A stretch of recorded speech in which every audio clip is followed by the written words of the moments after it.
പാലക്കാട് വാളയാറിൽ 4ാം ക്ലാസ് വിദ്യാർത്ഥിനിയെ തൂങ്ങി മരിച്ച നിലയിൽ കണ്ടെത്തിയ സംഭവത്തിൽ ദുരൂഹത. ശനിയാഴ്ച വൈകിട്ട് കൂട്ടുകാരോടൊപ്പം കളിച്ചു നടന്ന പെൺകുട്ടിയെ വീടിനുള്ളിൽ തൂങ്ങിയ നിലയിൽ കണ്ടത് സംശയം വർദ്ധിപ്പിക്കുന്നതായി ബന്ധുക്കളും നാട്ടുകാരും ആരോപിച്ചു. സംഭവത്തിൽ പാലക്കാട് SP അന്വേഷണത്തിന് ഉത്തരവിട്ടു. ശനിയാഴ്ച വൈകിട്ട് 6 മണിയോടെയാണ് വാളയാർ അട്ടപ്പള്ളം സ്വദേശി ഷാജുവിന്റെയും ഭാഗ്യവതിയുടെയും മകൾ 9 വയസ്സുകാരി ശരണ്യയെ വീടിനുള്ളിൽ തൂങ്ങി മരിച്ച നിലയിൽ കണ്ടത്. വീടിന്റെ ഉത്തരത്തിൽ മുണ്ടുപയോഗിച്ച് തൂങ്ങിയ നിലയിലായിരുന്നു മൃതദേഹം. സംഭവം അറിഞ്ഞ് ഓടിയെത്തിയ അച്ഛൻ ഷാജുവാണ് മൃതദേഹം ആദ്യം കണ്ടത്. ശരണ്യയുടെ 14 വയസ്സുള്ള സഹോദരിയെയും 1.5 മാസം മുൻപ് വീടിനുള്ളിൽ തൂങ്ങി മരിച്ച നിലയിൽ കണ്ടെത്തിയിരുന്നു. അന്നത്തെ ദിവസം രണ്ടുപേർ വീടിനുള്ളിൽ നിന്നും ഇറങ്ങിപ്പോയതായി ശരണ്യ പോലീസിന് മൊഴി നൽകിയിരുന്നതായും അച്ഛൻ പറഞ്ഞു. ശരണ്യയുടെ മരണത്തിൽ ദുരൂഹതയുണ്ടെന്നും അന്വേഷണം വേണമെന്നും അദ്ദേഹം ആവശ്യപ്പെട്ടു.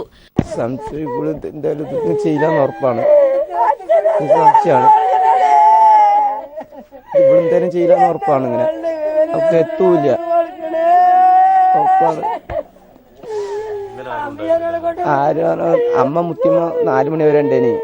4 മണി വരെ തൊട്ട വീട്ടില് ആ കുട്ടികളൊപ്പം ഇവിടെ കളിക്കുന്നുണ്ടായിരുന്നു. അവിടുന്ന് എത്ര മണിക്ക് ഇങ്ങോട്ട് വന്നെന്ന് അറിയില്ല. ആ കുട്ടികളൊപ്പം കളിച്ചു കഴിഞ്ഞിട്ട് 8 അടിയോളം ഉയരമുള്ള വീടിന്റെ ഉത്തരത്തിൽ 9 വയസ്സുകാരിക്ക് എങ്ങനെ കൈയെത്തിയെന്നതാണ് നാട്ടുകാരിൽ സംശയമുണർത്തുന്നത്. ഈ 2 മരണത്തിലും ദുരൂഹത ബാക്കി വെച്ചാണ് ഈ മരണം സംഭവിച്ചിരിക്കുന്നത്. ജനങ്ങൾക്ക് മൊത്തം നമ്മുടെ ആശങ്കയിലാണ്. പരിസരത്ത് കുട്ടികൾക്കും സ്ത്രീകൾക്കും നാട്ടുകാർക്കും പരക്കെ ഒരു ഭയം ബാക്കി നിൽക്കുകയാണ്. അന്വേഷണം നടത്തിയാലേ ഈ സത്യം പുറത്തുകൊണ്ടുവരാൻ കഴിയൂ. സംഭവത്തിൽ അന്വേഷണത്തിന് പാലക്കാട് SP ഉത്തരവിട്ടു. പോലീസ് സർജൻ, സയന്റിഫിക് അസിസ്റ്റന്റ് എന്നിവർ സ്ഥലത്തെത്തി പരിശോധന നടത്തി. News bureau, Palakkad. വിവരങ്ങളുമായി ഞങ്ങളുടെ പ്രതിനിധി AK ലതീഷ്, ലതീഷ് അല്ല, സ്വാലിഹാണ് സമഗ്രമായ വിവരങ്ങൾ നൽകുന്നത്. സ്വാലിഹ്, എന്താണ് യഥാർത്ഥത്തിൽ സംഭവിച്ചത്? അരുൺ, ഇക്കാര്യത്തിൽ വലിയ ഒരു ദുരൂഹത നിലനിൽക്കുകയാണ്. കഴിഞ്ഞ 1.5 മാസം മുമ്പാണ് ശരണ്യയുടെ മൂത്ത സഹോദരി ഇതേ വീട്ടിൽ തന്നെ ആത്മഹത്യ ചെയ്ത നിലയിൽ കാണുന്നത്. അതിനുശേഷം അതുമായി ബന്ധപ്പെട്ട അന്വേഷണത്തിൽ ശരണ്യ പോലീസിന് മൊഴി നൽകിയിരുന്നു. 2 പേർ അസ്വാഭാവികമായി വീട്ടിൽ നിന്ന് ഇറങ്ങിപ്പോകുന്നത് കണ്ടതായി ഈ 9 വയസ്സുകാരിയായ ശരണ്യ പോലീസിന് വിവരം നൽകിയിരുന്നു. ശനിയാഴ്ചയാണ് ശരണ്യയും ഇതേ വീട്ടിൽ തൂങ്ങി മരിച്ച നിലയിൽ കാണുന്നത്. ഈ സാഹചര്യങ്ങൾ അതോടൊപ്പം തന്നെ സാഹചര്യ തെളിവുകളുടെയും കൂടെ വെച്ചാണ് ബന്ധുക്കളും നാട്ടുകാരും ഇക്കാര്യത്തിൽ ഒരു സംശയം ഉയർത്തുന്നത്. ഇത് ഒരു ആത്മഹത്യയല്ല, ഇതിന്റെ അസ്വാഭാവികതയുണ്ട്. കൊലപാതക സംശയം വരെ ആളുകൾക്ക് നാട്ടുകാർ പങ്കുവെക്കുന്നുണ്ട്. ഈ സാഹചര്യത്തിലാണ് ഇപ്പോൾ പാലക്കാട് SP ഇത് സംബന്ധിച്ച സമഗ്രമായ ഒരു അന്വേഷണത്തിന് ഉത്തരവിട്ടിരിക്കുന്നത്.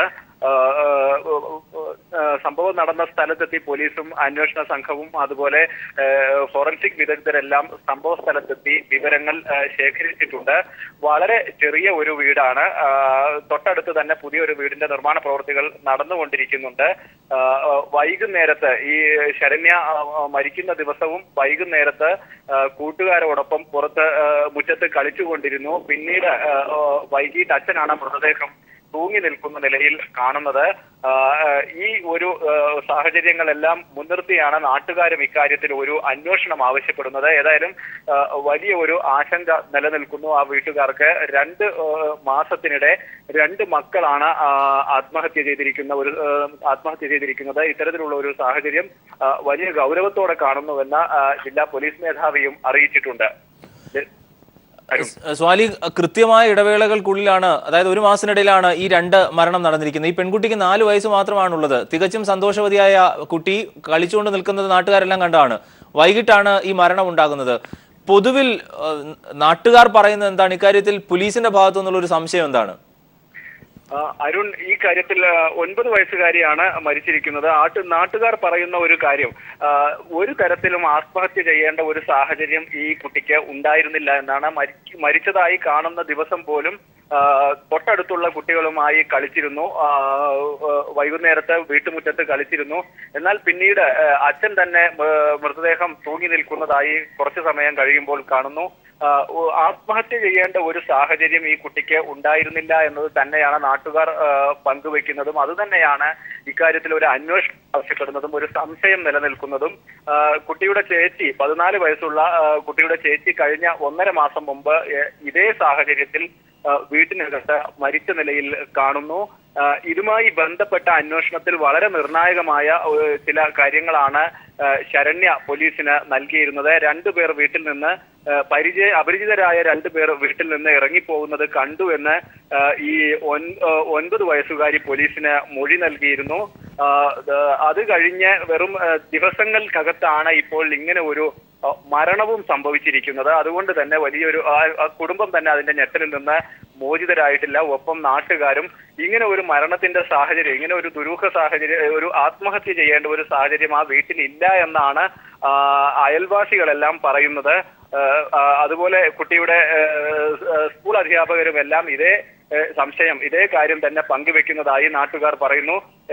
ഏതായാലും പോലീസ് ഇക്കാര്യത്തിൽ ഒരു സമഗ്രമായ അന്വേഷണത്തിന് പാലക്കാട് ജില്ലാ പോലീസ് മേധാവി അന്വേഷണത്തിന് ഉത്തരവിട്ടിട്ടുണ്ട്. ഇതുമായി ബന്ധപ്പെട്ട വിവരങ്ങൾ ശേഖരിച്ചു വരുന്നുണ്ട്. ഫോറൻസിക് വിദഗ്ധരെത്തി തെളിവുകൾ ശേഖരിച്ചിട്ടുണ്ട്. പോസ്റ്റ്മോർട്ടം റിപ്പോർട്ടുകളെല്ലാം വിശദമായി തന്നെ പോലീസ് പരിശോധിക്കുന്നുണ്ട്. കൊലപ്പെടുത്തിയതാണോ അതോ കൊലപാതകത്തിന് ശേഷം മൃതദേഹം കെട്ടിത്തൂക്കേണ്ട ഒരു സാഹചര്യം ഉണ്ടായി എന്ന് വരെ നാട്ടുകാർ പറയുന്നുണ്ട്. 8 അടിയോളം ഉയരമുണ്ട് വീടിന്റെ ഉത്തരത്തിന്. ഇതിലാണ് കുട്ടിയുടെ മൃതദേഹം തൂങ്ങി നിൽക്കുന്നത്, മുണ്ടിൽ തൂങ്ങി നിൽക്കുന്നതായി കണ്ടത്. ഈ 9 വയസ്സുകാരിക്ക് അങ്ങോട്ട് ഈ വീടിന്റെ ഉത്തരത്തിലേക്ക് കയറാനുള്ള ശേഷി ഇല്ല എന്നാണ് നാട്ടുകാർ പങ്കുവെക്കുന്ന ഒരു സംശയം. ഇതുകൊണ്ടൊക്കെയാണ് നാട്ടുകാർ ഇതൊരു കൊലപാതകമാണ് എന്ന്, അല്ലെങ്കിൽ ഇക്കാര്യത്തിൽ എന്തോ ഒരു ദുരൂഹതയുണ്ട് എന്ന് നാട്ടുകാർ സംശയിക്കാനുള്ള സാഹചര്യം ഇതെല്ലാം ഈ തെളിവുകളെല്ലാം, ഈ നാട്ടുകാർ പറയുന്ന കാര്യങ്ങളെല്ലാം പോലീസ് പരിശോധിക്കുന്നുണ്ട്. ഏത് സാഹചര്യത്തിലാണ് ഇത്തരത്തിൽ ഒരു സംഭവം നടക്കുന്നത് എന്ന് പോലീസ് വിശദമായ പരിശോധന തന്നെ ഇക്കാര്യത്തിൽ. അതെ, അങ്ങനെ എല്ലാ അർത്ഥത്തിലും 4ാം ക്ലാസ്സുകാരി 9 വയസ്സ് മാത്രമുള്ള ഒരു കുട്ടി എങ്ങനെയാണ് ഈ ഇത്രയും ഉയരത്തിൽ കയറി തൂങ്ങുക എന്നുള്ള ഗൗരവമായ സംശയങ്ങളൊക്കെ ഉണ്ട്. അങ്ങനെയാണെങ്കിൽ സ്വാലി, ഈ ആദ്യം കുട്ടിയുടെ ചേച്ചിയുടെയും ഈ കുട്ടിയുടെയും മരണം തമ്മിൽ, അല്ലെങ്കിൽ ആരോപിക്കുന്നത് പോലെ കൊലപാതകം തമ്മിൽ ബന്ധമുണ്ടാകാം എന്നാണോ പോലീസ് നിലവിൽ കരുതുന്നത്? അങ്ങനെ ഒരു സംശയം ഉയരുന്നുണ്ടോ? അരുൺ, പോലീസ് ഇക്കാര്യത്തിൽ അങ്ങനെ ഒരു ബന്ധം നമ്മോട് സംശയം പ്രകടിപ്പിച്ചിട്ടില്ല. പക്ഷെ നാട്ടുകാർ പറയുന്നുണ്ട് ആ കുട്ടിയും ഇതുപോലെ വളരെ സന്തോഷവതിയായി വൈകിട്ട് കാണപ്പെടുന്നു, പിന്നീട് മരിച്ച നിലയിൽ കാണുന്നു. ഈ സംഭവം നടന്ന ദിവസം വീട്ടിൽ ആരും ഉണ്ടായിരുന്നില്ല. അച്ഛനും അമ്മയും പുറത്ത് പണിക്ക് പോയ സമയത്താണ് ഇത്തരത്തിൽ ഒരു അപകടം, ഒരു മരണം വീട്ടിൽ സംഭവിക്കുന്നത്. തൊട്ടടുത്ത വീട്ടിലുണ്ടായിരുന്ന ശരണ്യയാണ് ഇതുമായി ബന്ധപ്പെട്ട ചില വെളിപ്പെടുത്തലുകൾ, ചില വിവരങ്ങൾ പോലീസിന് കൈമാറുന്നത്. ഇതാണ് 2 പേർ അസ്വാഭാവികമായി ആ സമയത്ത് 2 പേർ വീട്ടിൽ വന്നിരുന്നു. അവർ ഇറങ്ങിപ്പോകുന്നത് വീട്ടിൽ നിന്ന് കണ്ടു എന്നാണ് ഈ ശരണ്യ പോലീസിന് നൽകിയ മൊഴി. അതുകൊണ്ട് തന്നെ രണ്ടും ഒരുപക്ഷെ കൊലപാതകമായിരിക്കാം എന്ന് വരെ നാട്ടുകാർ പറയുന്നുണ്ട്. ഇക്കാര്യത്തിൽ ഒരു സ്ഥിരീകരണവുമില്ല. പോലീസ് ഇതുമായി ബന്ധപ്പെട്ട കാര്യങ്ങൾ അന്വേഷിച്ചു വരികയാണ്. അതുകൊണ്ട് തന്നെ കൊലപാതകമാണോ എന്ന് നമുക്കിപ്പോൾ പറയാൻ കഴിയാത്ത ഒരു സാഹചര്യം നിലനിൽക്കുന്നു. പക്ഷേ ന്യായമായും സംശയിക്കേണ്ട ചില തെളിവുകൾ ഈ വീട്ടുകാർ അതുപോലെ നാട്ടുകാർ നമ്മുടെ മുന്നിൽ വെക്കുന്നു എന്നതാണ് ഇക്കാര്യത്തിലെ വസ്തുതകൾ. അതുകൊണ്ട് തന്നെയാണ് ഇതിലൊരു വിശദമായ ഒരു അന്വേഷണത്തിന് ഇപ്പോൾ ജില്ലാ പോലീസ് മേധാവി ഒരുങ്ങിയിരിക്കുന്നതും. അരുൺ, KT സ്വാലിഹാണ് വിവരങ്ങൾ നൽകിയത്. പാലക്കാട് വാളയാറിൽ 4ാം ക്ലാസ് വിദ്യാർത്ഥിയെ തൂങ്ങി മരിച്ച നിലയിൽ കണ്ടെത്തിയ സംഭവത്തിൽ ദുരൂഹത തുടരുകയാണ്. ശനിയാഴ്ച വൈകിട്ട് കൂട്ടുകാരോടൊപ്പം കളിച്ചു നടന്ന പെൺകുട്ടിയെ വീടിനുള്ളിൽ തൂങ്ങി മരിച്ച നിലയിലാണ് കണ്ടെത്തിയത്. കരിപ്പൂർ വിമാനത്താവളത്തിന് സമീപത്തെ ഫ്ളാറ്റിൽ എയർ ഹോസ്റ്റസിനെ മരിച്ച നിലയിൽ കണ്ടെത്തി. തിരുവനന്തപുരം പേരൂർക്കട സ്വദേശി മോനിഷ മോഹനെയാണ് മരിച്ച നിലയിൽ കണ്ടെത്തിയത്. 24 വയസ്സായിരുന്നു. എയർ ഇന്ത്യ എക്സ്പ്രസിലെ ജീവനക്കാരിയായിരുന്നു. ഇന്നലെ രാവിലെ ഡ്യൂട്ടി കഴിഞ്ഞ് ഫ്ളാറ്റിലേക്ക് പോയതായിരുന്നുവെന്നാണ് സുഹൃത്തുക്കൾ പറയുന്നത്. ആത്മഹത്യയാണ് എന്നാണ് പ്രാഥമിക നിഗമനം. ഇൻക്വസ്റ്റ് പൂർത്തിയാക്കി മൃതദേഹം കോഴിക്കോട് മെഡിക്കൽ കോളേജിലേക്ക് മാറ്റി പോസ്റ്റ്മോർട്ടത്തിന് ശേഷം ബന്ധുക്കൾക്ക് വിട്ടു നൽകും.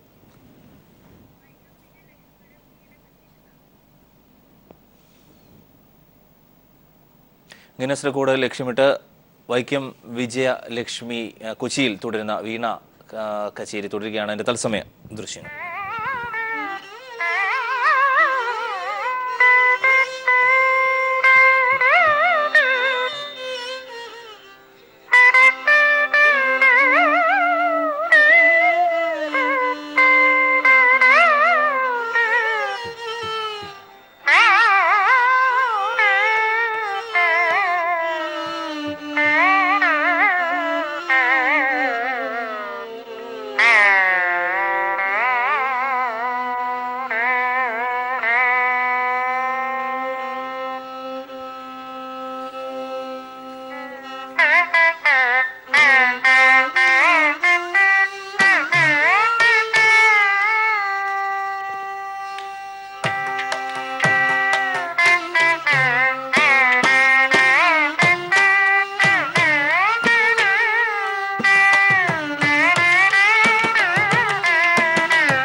ലോക റെക്കോർഡിനായി വൈക്കം ഗിന്നസ് റെക്കോർഡിനായി വൈക്കം വിജയലക്ഷ്മി തുടർച്ചയായി വീണ വായിക്കുകയാണ്. കൊച്ചിയിലാണ്. തത്സമയ ദൃശ്യങ്ങളാണ് കണ്ടത്. കൊട്ടിയൂർ പീഡനത്തിൽ കന്യാസ്ത്രീകളും ഡോക്ടർമാരും അടക്കമുള്ള പ്രതികൾ ഒളിവിൽ. കേസിൽ പോലീസ് അന്വേഷണം ഊർജിതമാക്കി.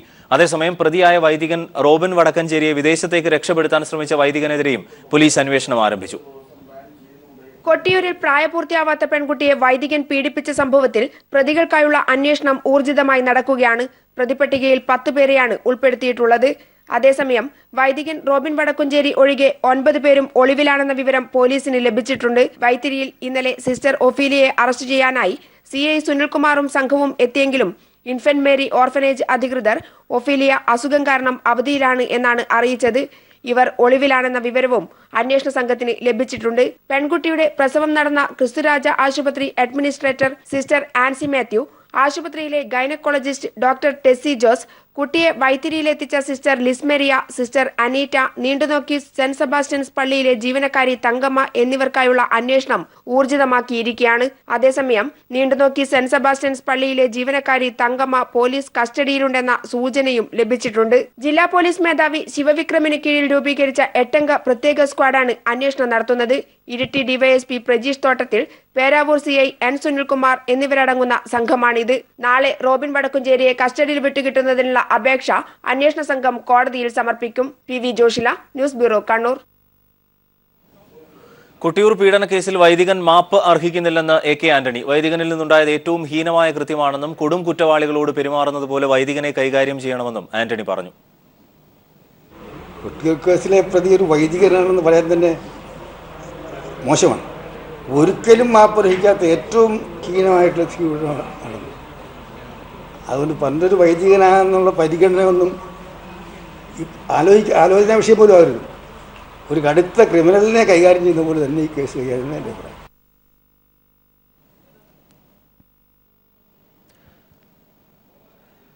കൊട്ടിയൂർ പീഡന കേസിൽ വൈദികന്റേത് ഗുരുതരമായ തെറ്റെന്ന് കർദിനാൾ മാർ ജോർജ് ആലഞ്ചേരി. രാജ്യത്തിന്റെ നിയമമനുസരിച്ച് കുറ്റക്കാരെ ശിക്ഷിക്കണം. സംഭവിച്ചത് വലിയ തെറ്റാണ്. ഇതിൽ ഖേദമുണ്ട്. ഇത്തരം തെറ്റുകൾ ആവർത്തിക്കാതിരിക്കാൻ സഭ നടപടിയെടുക്കണമെന്നും കർദിനാൾ കൊച്ചിയിൽ പറഞ്ഞു. ഇപ്പോൾ നടന്നിരിക്കുന്ന കുറ്റകൃത്യം തീർച്ചയായിട്ടും അതീവ ഗുരുതരമാണ്. അത് നമ്മുടെ രാജ്യത്തിൻ്റെ നിയമമനുസരിച്ചുള്ള നടപടിക്രമങ്ങൾക്കനുസരിച്ച് പരിശോധിച്ച് നിയമത്തിൻ്റേതായിട്ടുള്ള നടപടി ഉണ്ടാകേണ്ടതാണ്. അത് ആ രീതിയിൽ അതിനോടുള്ള എല്ലാ സഹകരണവും മാനന്തവാടി രൂപതയുടെ ഭാഗത്തു നിന്ന് ഉണ്ടാകുമെന്നും ബന്ധപ്പെട്ടവരത് നൽകുമെന്നും പറഞ്ഞിട്ടുണ്ട്. അപ്പോൾ അതാണ് ഇപ്പോഴത്തെ നമ്മുടെ പ്രധാനപ്പെട്ട ഒരു വിഷയം. തീർച്ചയായിട്ടും അത് വളരെ ഗുരുതരമായ ഒരു തെറ്റായിപ്പോയി. കുറ്റകൃത്യം വളരെ ഉണ്ടാകരുതായിരുന്നു. അതിൽ തീർച്ചയായിട്ടും അതിനോട് ബന്ധപ്പെട്ടവർക്കും സഭയ്ക്കുമൊക്കെ ദുഃഖമുണ്ട്, വേദനയുണ്ട്. അതും എല്ലാം ഇതിനകം നമ്മൾ പ്രകടിപ്പിച്ചു കഴിഞ്ഞു. രാജ്യതലസ്ഥാനത്ത് സ്ത്രീകളുടെയും കുട്ടികളുടെയും അടിമ ജീവിതം. വിഷപ്പുക കൊണ്ട് ശ്വാസം മുട്ടുന്ന മാലിന്യക്കുന്നിൽ 4 വയസ്സ് മുതലുള്ള കുട്ടികളാണ് ജോലി ചെയ്യുന്നത്. കണ്ടാലറയ്ക്കുന്ന സാഹചര്യത്തിൽ 15 മണിക്കൂറിലധികമാണ് കുട്ടികളെ പണിയെടുപ്പിക്കുന്നത്. ബംഗ്ലാദേശ്, കൊൽക്കത്ത എന്നിവിടങ്ങളിൽ നിന്ന് ഇടനിലക്കാരാണ് സ്ത്രീകളെയും കുട്ടികളെയും എത്തിക്കുന്നത്. സർക്കാരും ബാലാവകാശ കമ്മീഷനെ ഇവിടേക്ക് തിരിഞ്ഞു നോക്കുന്ന പോലുമില്ല.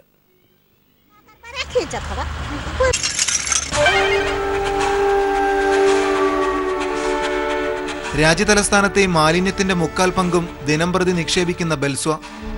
200 അടി ഉയരത്തിലെ ഈ മാലിന്യ കുന്നിൻ മുകളിൽ ഞങ്ങൾ കണ്ടത് പുനരധിവാസം തൊട്ടു തീണ്ടാത്ത നരക ജീവിതങ്ങളെ.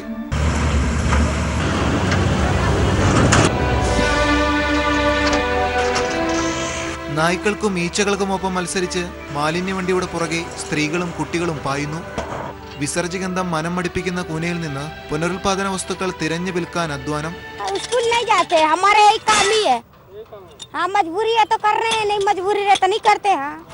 ശേഖരിക്കുന്നവ വിൽക്കാൻ ഇടനിലക്കാർ സജീവം. കൊൽക്കത്തയിൽ നിന്നും ബീഹാറിൽ നിന്നും ഇടനിലക്കാരാണ് കുട്ടികളെ എത്തിക്കുന്നത്. പിന്നെ ഇവിടമാണ് ജീവിതം. കൂട്ടത്തിൽ ബംഗ്ലാദേശ് അഭയാർത്ഥി ക്യാമ്പിലെ കുട്ടികളും.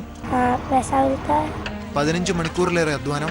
സാനിറ്ററി നാപ്കിൻ മുതൽ മനുഷ്യവിസർജ്യം തളം കെട്ടുന്ന കൂനയിൽ നിന്ന് ഭക്ഷണവും ഉറക്കവും.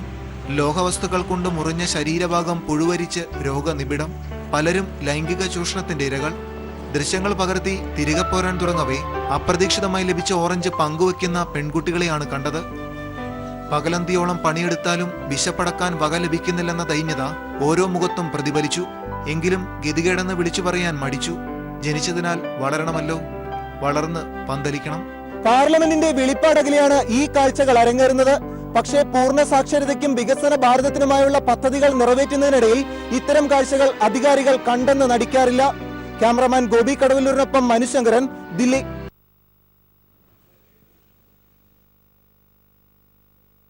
വരണ്ടുണങ്ങി കേരളം.